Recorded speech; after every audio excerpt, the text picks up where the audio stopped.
Well, here's something that doesn't happen every day. I'm going to start the Dakota up January 2015, about 26 degrees outside, and here we go.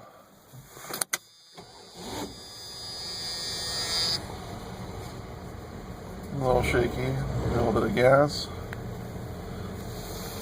I had an issue with it yesterday. I wouldn't just click, click, click, and then today it fired right up, so go figure. Idle's a little rumbly, but probably just need to do some maintenance on it. Well, it's a nice January day here in Minnesota.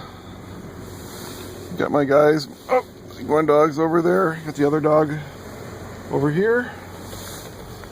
My wipers I had an issue with last summer. I just did some cleaning around the cowl area, and I think I've got those working as well, so I work on delay.